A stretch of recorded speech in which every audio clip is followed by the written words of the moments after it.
I think this is a new perspective for you. I don't know how often you sit up here. It's a different angle, isn't it? Welcome, Tom. Thank you again for joining us this morning. To be fair, you are here regularly, given this is your church, and you and your wonderful wife, Linda, are members here. And not only do you attend this church, you are one of our deacons as well, meaning you are part of our church leadership team, which we're very grateful for. But nevertheless, I want to ask you the same question that I always start our Spirited Australians interviews with, and that is, how do you relate to church and all of that? How do you relate to God, Christianity, and Jesus of Nazareth? Well, I was, my family weren't churchgoers. They were living in Concord, and Mum and Dad encouraged me to go to Sunday school for our generation. That was the done thing, to go to a Sunday school. But we moved house to Dulwich Hill when I was about 16, and I didn't know anyone there, and I saw an ad in the local Western Courier saying that there was a boys' brigade on at Dulwich Hill Baptist Church. So I went up there and met some fantastic people. The church was very welcoming to me, and 1820 I decided to become a Christian, and then we got baptised, and that was the start of my Christian faith. Start of your Christian career. And Christian career, that's right. Among the many projects you have worked on and have been involved with, you have written a book called God's Ad Man, I already mentioned that earlier, in which you describe your life journey with faith and also in professional advertising. How did you get into the advertising business at first, and how did you become God's ad man? Maybe you can just flesh that out a little bit. Well, I've got a theory. When you're 8 years of age, what you did at 8 could determine what career you may take up. At 8, I would get the Thursday's Daddy, Son or Mirror and cut out the ads for cinema, for theatre advertising, what was on coming up from the cinema. Then I would cut them out, put them on a board, and then I would place the board in the kitchen. Now, at 8, I was going to become either in advertising or in the film industry, and the advertising won. And that was the start of my career. I went to a school, pardon me.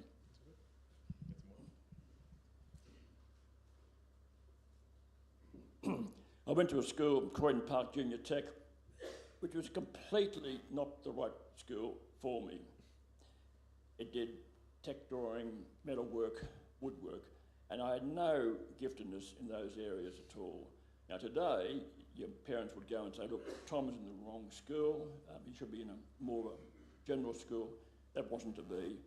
So I had 3 unhappy years there trying to work with my hands, but didn't work out very well.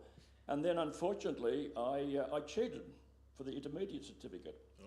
So I didn't get my intermediate certificate, which really shattered me, because I don't know why I cheated. I think it was because the anxiety may have been there in the early days. Anyway, when I left school, it was lucky when we all left school at 16 in that era, there were plenty of jobs around, jobs everywhere. So I joined a small advertising agency as a junior, as a messenger boy, which we did in those days, and that was the start of my advertising career. And then how did you go from sort of stepping into advertising? It sounds like you sort of fell in love with advertising pretty much right away. How did you go from that to becoming God's ad man? How did that happen? Well, I always had an interest in trying to improve the effectiveness of the churches and charities. Now, in those days, they were pretty well behind the times. In advertising, we were exposed to things like, planning, who's your target audience, what do we want to achieve, how to go about it. So that was the beginning of my career. I produced all the advertising materials for a thing called Missouri Australia Crusade, which some of the older people here may remember. I did all the materials for that with an art director, and that was perhaps even then I was trying to raise the image and raise the capability and also the effectiveness of church organisation. So that was the beginning of that, and that's continued all my life. Yeah, thank you. I imagine that the world of advertising is probably quite fast-paced, and there's always a lot of things going on at the same time. Yeah. When did you first realize that there was something going on that you struggled with in terms of your mental health? Were there sort of early signs that there was something going on in terms of depression? Was there sort of a particular trigger or an event that set that off and that made you realize, or something is wrong? Yeah. Well, I left Sydney and went to Singapore, which was a great opportunity. In those days, the common market had collapsed, and also they were looking for new markets overseas. So the agency I was working at opened an office in Singapore, and I went into my boss and said I was going to resign, go to London. He said, "No, you're not. You're going to Singapore." And I didn't know where Singapore was, in those days, up north somewhere. So I went to Singapore in 2 years, and that was a great experience because after 2 years there, the agency had grown from 3 people to 33 people. It was a great growth experience. And then I got involved with a lovely lady, and that relationship didn't work. And I think that was the start of my depression. I think I felt flat. I hadn't experienced deep depression before that. And I think and also I think for those who've been to Singapore, the humidity is so hot. You do get what they call tropo after about 2 years there. We're not normally now they come back. See, my son worked there for 9 years. Steve over there worked for 9 years, but he was coming back every 2 or 3 years to get refreshed. And another friend over there is Indonesia, and they're saying the same thing. They're saying it can be very oppressive. So I think with a combination of a burnout, a failed relationship, I fell into a depressive illness. I didn't know it was depression at the time, but I just felt flat, unmotivated, and that was that. And I came back to Sydney for a few months, then went to London via a number of places where I lived for 2 years, and then eventually met Linda, and we got married and came back after 2 years there. During this time, I was blaming the weather. For those who've lived in London, you always complain about the weather. And that was my excuse. Great, even today, thank God. We all thought it was going to be raining today, didn't we? Look at this. But you don't get that in London. So, a few weeks in summer, perhaps. Anyway, I blamed the weather. And it was, again, the depression was still there. Yeah. So, did you... Well, it sounds like you knew in the back of your mind that there was something bothering you or something that was weighing you down, but you found sort of other explanations for it. Well, I felt flat, but I didn't recognise it was depression. I just thought it was, I'll talk later about midlife crisis when it came further, but no, it was just purely I felt, flat, and it was just a mood swing in a way, not defined at this stage at all, no. See, Linda, when Linda and I met, she couldn't get over the fact that I was such a, quiet, introverted person. Did she know?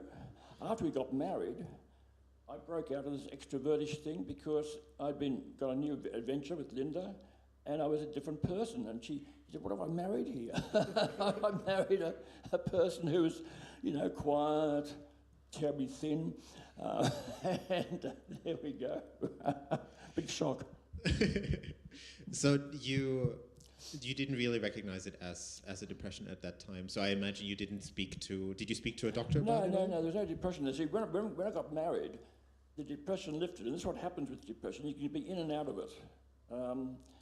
When I got married, I was out of it. When I came back to Sydney, a new adventure, I joined an agency, 2 agencies, and I was travelling pretty well then. And you thought it was a midlife crisis at first? Well, when I became depressed, I thought it was just part of a midlife crisis. Now, in that time, it was very common, even today, they talk about midlife crisis. This is what Jung was the father, Jung the psychiatrist from Freud as well. He said that what got you up in the morning will not get you up in the evening because you've changed. Now, between 35 and 45, most people have done very well. They've got their careers established, they've got married, but after they're about 35, they say, well, what else is there? Is there more? Now, Many men, of course, buy a motorbike. I wasn't interested in buying a motorbike. I wasn't interested in buying any gold chains or even in getting a new wife, which sometimes happens with midlife crisis. Then I devoured all the books on the subject. I bought book after book after book. And it all confirmed that a midlife crisis was also part of being depressed. So that kept me going. So I went to a whole range of things to get well. I went to the Sydney Anglican Cathedral that had a healing service. I prayed continually to get rid of this dreadful fatness. I joined a group that Nicole Kidman's father ran. Anthony Kidman ran a thing called cognitive thing, which was very good exercise. I would recommend that too. I'll give you the right name for that because it's a very important part of depression if people are depressed. He called it, this is Kidman, he called it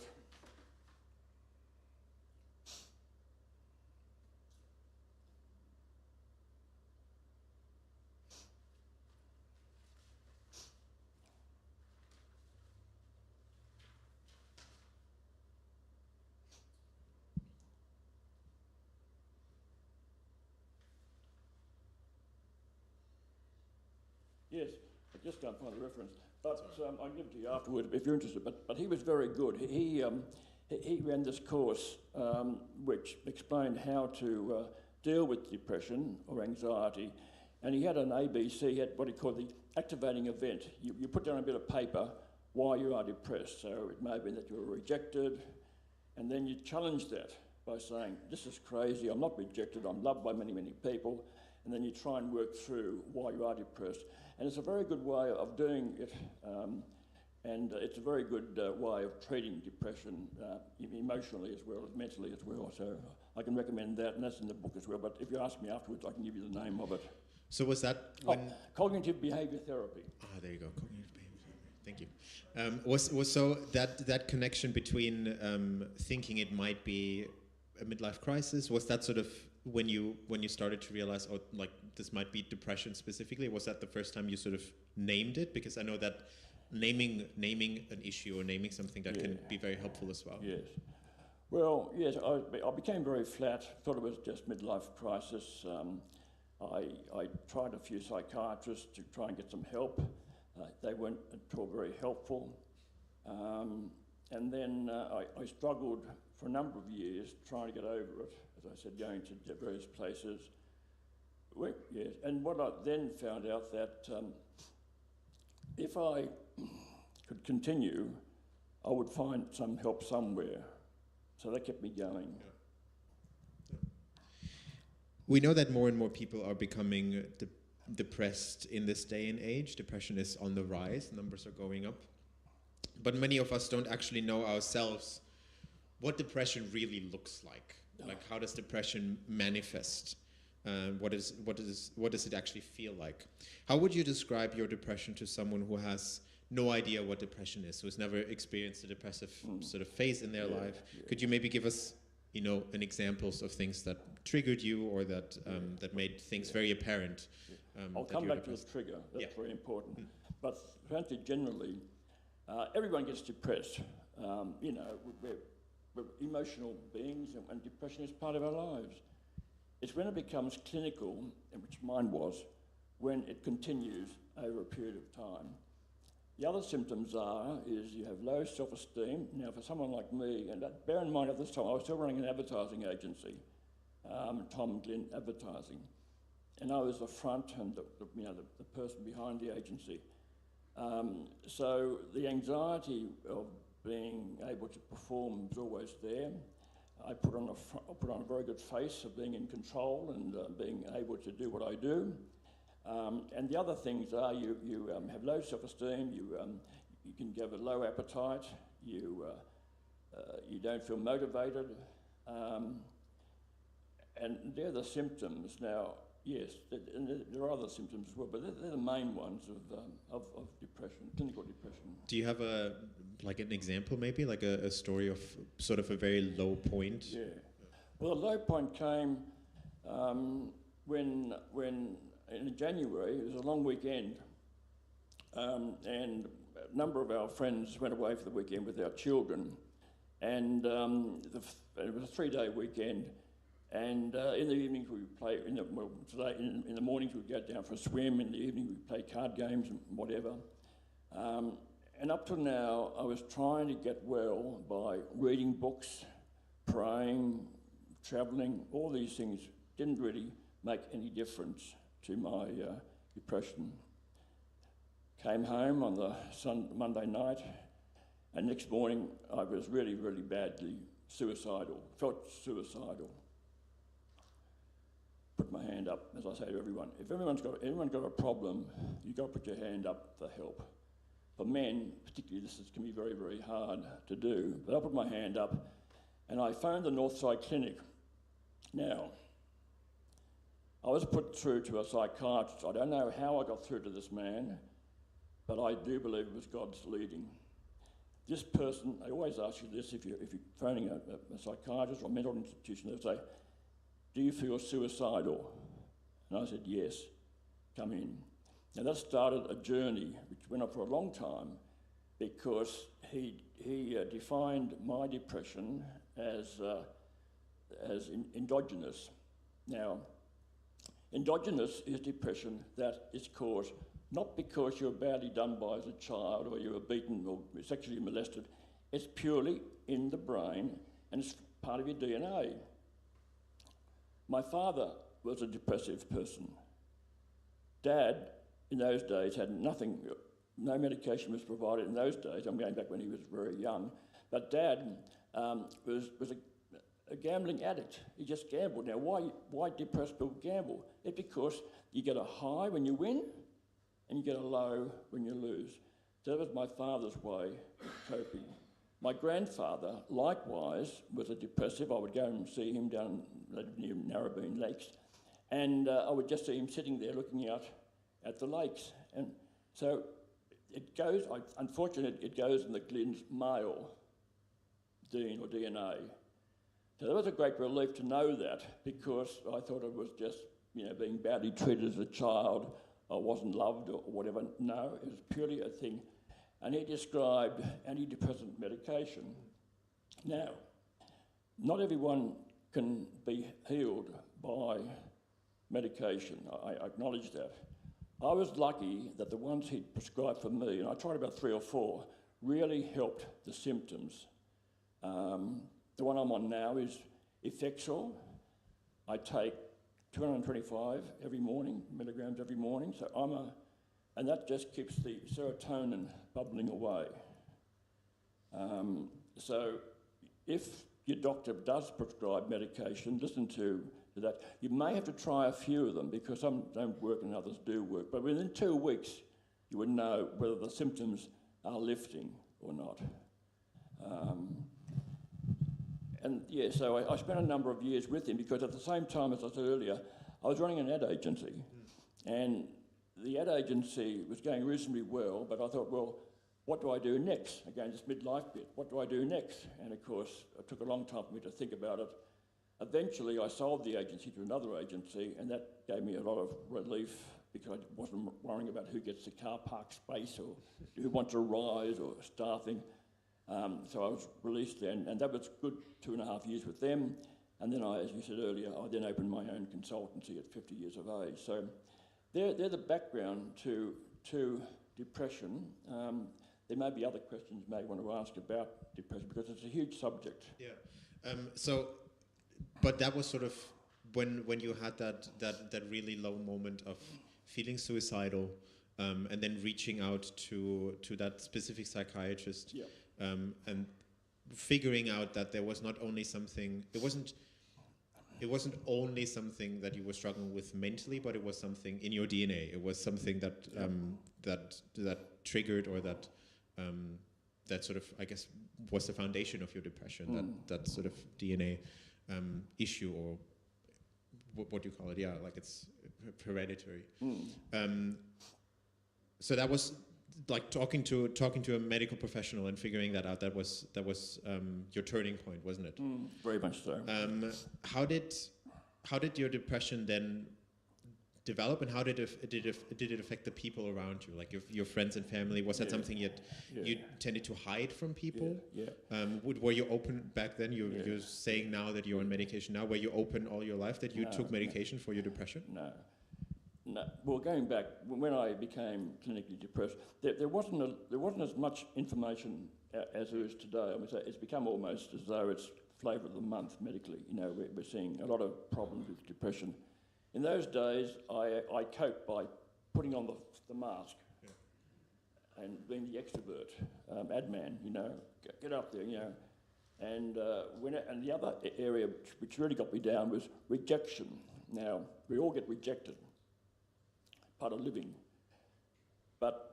And I went into a business. Why, Tom, why did you go into advertising when rejection is part of life, right? You know, clients are going to reject you, go to another agency, or they're going to reject your campaign, or they're going to, you know. So rejection, and it's almost as though I was destined to work through this problem of rejection by going into industry where rejection is part and parcel of life. That sounds crazy, doesn't it? But I think God moves in mysterious ways, perhaps. But what kept me going a number of times, I always knew I was going to get well. Yeah. It was a matter of time, and there wasn't much literature about hope around at that time. And now hope, for anyone who is depressed or medically not well, hope is everyone we need. And one verse kept me going over these years, and I'll read this verse out to you. It's from Hebrews chapter 12 and verse 13, J.B. Phillips. Don't wander away from the path, but forge steadily onward. On the right path, the limping foot recovers strength and does not collapse. Now that was a great encouragement. Just keep going on the same path. Then the church meets every Monday morning for prayer at 9:45, and we're doing Psalms. And in Psalms, we read this chapter last Monday. The Lord makes firm a man's steps when he takes delight in him. They may stumble and they will not fall, for the Lord holds them by the hand. That's Psalm 35. So there's a lot of good words in the Bible about suffering and becoming on a pathway. Yeah, thank you. You already mentioned that maybe some people sort of recognize things that they struggle with in what you're sharing, and maybe they realize, oh, I've had feelings like that in the past, or maybe I'm feeling like that right now. What would be your number one recommendation, if you could give one recommendation to people who find themselves feeling that way or wondering if they're depressed? Right. Do you have the one thing is get help. Put your hand up, go and see a doctor, prescribe how you're feeling, and then ask for some, if he believes so, some further referral. Could a person like that do you have to go to a psychiatrist specifically, or can you just go to your GP? This is the big problem. There aren't, getting in to see a psychiatrist is very, very hard today, you know. It's not easy, but the doctor's your first step, and also define that you've got a problem. I think I've got a chapter here, I've got a paragraph here from my book which I'd like to read. You asked earlier about what's it like to be depressed. Yeah. So let me just read this out to you. To be depressed is to enter a world no one wants to go. It's a world of frequently being sad, having no hope, no enthusiasm, and thinking that it will last forever. I was unmotivated. I would avoid getting out with people. I would have lunch by myself. It would have been better to have a broken leg instead of having depression. Then family and friends will be able to see the injury. But depression's hidden, covered by a mask, in my case, by extroversion and business success. So that's how I coped with it. Yeah. So I think we can sort of repeat that one more time. If anyone recognizes, the symptoms of depression or wonders if they're depressed, like Tom said, put your hand up and look for help. Being a Christian, and we've already sort of talked a little bit about your journey of faith as well. Being a Christian can be a great source of hope. You can experience this hope through prayer or through Bible passages like you shared. Faith, being close to God, has the potential to really carry us through challenges and really dark times as well. But it can also be a challenge to reconcile when you, on the one hand, believe in a God who loves you, and on the other hand, you're going through difficulties that for many years you really struggle to figure out and to solve and to see the light in them. How did you feel about your faith in Jesus during this journey? Was your faith challenged? And was it a source of comfort, or maybe it was both? Well, I never lost faith, as I said in that Bible verse. I always had faith that it would get better. It would get better. Now that's what I call hope. Many depressive people don't have that hope, and the frightening part of depression is suicide. Now they reckon that 15% of people who are clinically depressed commit suicide. Now that's a frightening figure, and it's becoming more obvious today that more and more young people are getting depressed. As I said earlier, my depression was endogenous. The other one, depression, is reactive. Now this is where you have a bad thing happens to you, marriage breakdown, loss of career, whatever. It's reactive. You react to it, and then you go in this depressive hole. Mine's endogenous, which means it's from mine's a bit like diabetes. I found this hard to fathom out, but it's like diabetes. If you've got diabetes, you get treatment for it, don't you?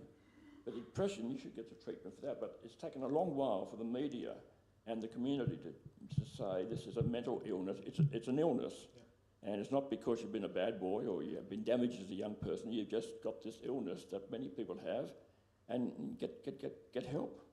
I think that's such an important message, and I think it's great to normalize talking about it, and to normalize taking medication, to normalize talking of depression as an illness, and to treat it accordingly. Do you think your faith has changed due to these challenges? Has your faith changed since that diagnosis, and if so, how? Well, I'm very thankful. I'm very thankful. Really thankful, because I've come through a bad patch in my life, helped by medical science, medication, also helped by a Christian, a psychiatrist who was very, very good. He kept me on the straight and narrow. The problem, again, another problem with depression is you can do silly things to get out of it, like midlife crisis. You want relief, you want help, you don't want to go through this time again. So what you're looking for is answers. And I was running the agency, and he kept me on the straight and narrow, because you can do silly things. Not only suicide, but to get out of it, you may do other things as well. You may change your loved one, you may go on a cruise and never come back. There's a whole lot of things you do to get relief. I was fortunate that he kept me on the straight and narrow. I had to sell the agency. I was wanting to know what to do with the agency. Will I sell it? Do I merge it or whatever? Because the fun of running the agency had just gone by me. After 10 years of running it, I felt there was more to do with my life than just running an ad agency. So he guided me there as well. I think God guided me to the psychiatrist, to selling the agency, and other things as well. It's all fallen into place, and I thank God for that. I've been very, very fortunate. So it sounds like depression is not really something that, in your case anyway, and I'm sure there's other cases too, but in your case, it didn't really go away. It was just something that you sort of learned over time how to manage it well. Would you say that's right? Yeah. So with the rejection, I obviously try to get over that now. I'm living now, because I'm retired, there's no real rejection. No? I'm not going to reject it. Yeah, and of course the other thing that's happening with this whole story, many Christians would say, Tom, why are you depressed? You've got a lovely home, a lovely wife and family, you're doing very well in business, pick yourself up and get on with it. Stop. And that was very, very common. I read the Bible, pray. Yeah, I was gonna bring that up too. Like sometimes when Christians hear someone is depressed, I've heard of this, and I've read it online too, that people say, oh, like it's just a question of your state of mind. It's really something you can fix by praying more, by having more faith, by reading the Bible more. What would you say to a person who says that? No, you can't. No, it doesn't work. It doesn't work. I mean, say... Because you tried that, didn't you? With like healing services and everything. Sorry? You tried a lot of these things. You tried with like healing services. I went to the healing service at St Andrew's Cathedral. I tried cognitive balance thing and behaviour thing. Read books on the subject. Oh, I'm an expert on it. I mean, I've got so many books on it. If anyone going through a midlife crisis, put your hand up. I can give you books galore on it. You know, I've got so many books on it. And I've read so many books about how to get over depression. But that's Christian, thank God, it's passing by, thank goodness. But many people would say that, you know, not knowing what it was like. Yeah. You know, pick yourself up. Everything's going well for you. Why are you complaining? You're whinging about, you know, get a lifetime. Move on. You know, doesn't work. All right. Thank you so much for being so open with us today. I think we can give him Tom a round of applause, please. Oh. Yes. No, I think it is so important that we, especially in a church context, that we talk about mental health, that we talk about anxiety, that we talk about depression as well. One final question, and this is a question that I always ask at the end. Do you have any current projects, anything that you're working on at the moment that you would like to share? What is going on in your life, and what is going to happen next? Well, the book was a major project. I wrote it. Most people write their book about themselves because of their grandchildren, you know. And I started writing it to my grandchildren, and then I discovered writing it. There were about 2 or 3 themes coming through it. One was depression and how I overcame it. The other one was being a Christian in a secular society where advertising agencies were frowned upon faith. You know, that was the other thing. So there was the grandkids, the depressive illness, and that being working in that area of life. Now, I believe everyone's got a story to tell. Everyone has. And when you ask people about their life, they are very, very happy to tell you. And that's what I enjoy doing. You know, I love finding out from people because everyone's so different and their experiences are so different. So I found that exciting to do that. No, we're very lucky today, Benedict. We're blessed with 3 lovely children, 6 grandchildren. We love travelling. We have a holiday house at Pearl Beach. I'm pretty well. Touch wood. What else, Linda? Amanda, Steve, what else? Yeah, does the family want to weigh in on anything that we talk about? No, not at this stage. No, we're blessed. I'm trying, I suppose, now to wait upon the Lord. Try and be an encourager and help to people. A lot of my contemporaries want to go to a church when they're in their senior years to be, you know, to get for me, what's in it for me. And I think at our age we should be doing give. We should be giving to the service and to the fellowship rather than take. Because by the time we're in our age group, most of us, we've done it all. We've heard so many sermons, we've heard so many people talk about faith, we've sung so many hymns. Let's now give back rather than take. And that's one of my beefs at the moment, of giving back. Well, we're grateful that you chose this church to give back to. Very grateful. Thank you so much, Tom. I believe you've brought a couple of copies of your book. Yes. Only a few left. Only a few left. And well, a few hard copies left. There's more. $10 each. But there's more. If you want to get a free downloaded copy, which has more stories in it and my background, you just go to that website, that should be lowercase, or that Tom Glynn -godsadman.com.au. I can give that to you later if you want that. And if you want to buy a copy, they're outside for $10 free download. Yeah. Yeah, so hard copies, if you're interested, you can grab a hard copy for $10 outside, or you can get the free PDF version online. The hard copy's got photographs. All right. Thank you so much, Tom. Once again, please, one more round of applause for Tom.